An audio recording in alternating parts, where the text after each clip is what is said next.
What's going on, Mishti? You seem very focused.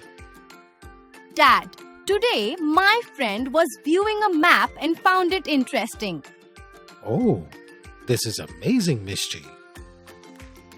Dad, do you know what maps are and how useful they are to us? Of course, Mishti. Maps are like visual guides that show us the exact location of a place. They are incredibly important and helpful tools. Why do you ask? Well, I learnt in school that maps use landmarks to help us locate places. Landmarks are reference points like cinema hall, market, school, and temple. That's right. Landmarks make it easier for us to find our way around. What else did you learn about maps? I learnt about sketching. A rough drawing of a place is called the sketch of that place. A sketch is not an exact drawing of a place. Exactly, Mishti. You are right. We also learnt about directions. North, south, east, and west are the main directions. If we face the rising sun, the east is in front of us, the west is behind us, the north is to our left, and the south is to our right. Good job, Mishti. Do you know how we can find directions without landmarks? Yes, we can use a compass. It has a magnetic needle that always points towards the north.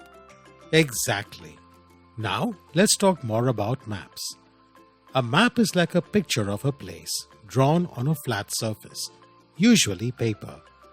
It shows directions in relation to the sun and uses signs, symbols, and scales to locate places. What types of maps are there, Dad? There are three main types: political, physical, and thematic. A political map shows states or countries, their boundaries, capital cities, and other important places.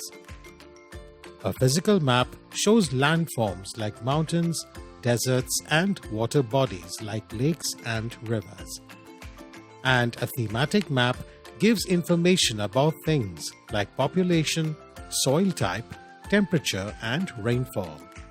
That's so interesting. My teacher didn't teach me this. How do maps show distances accurately? Maps use scales to show distances. A scale is the ratio between the distance on the ground and the distance on the map.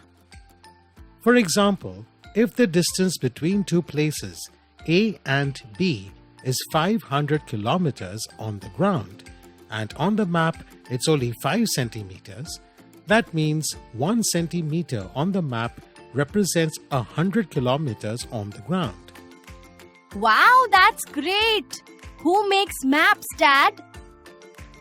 People who make and study maps are called cartographers. They are like the creators of maps, carefully designing and representing the world around us. Maps must have a lot of symbols and signs to show different things. Absolutely.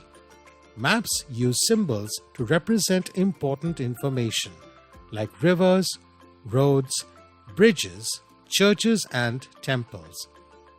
Different colors are also used to represent different features like blue for rivers, green for forest and plains, yellow for desert, red for plateaus, and brown is for mountains, hills.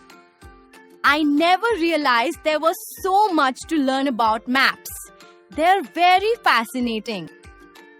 They sure are, Mishti. Maps are not just helpful, they also give us a means of studying and understanding the environment in which we live. Thanks for explaining, Dad. I feel like I understand maps a lot better now. Anytime, Mishti. Keep exploring and learning new things. That's the best way to grow.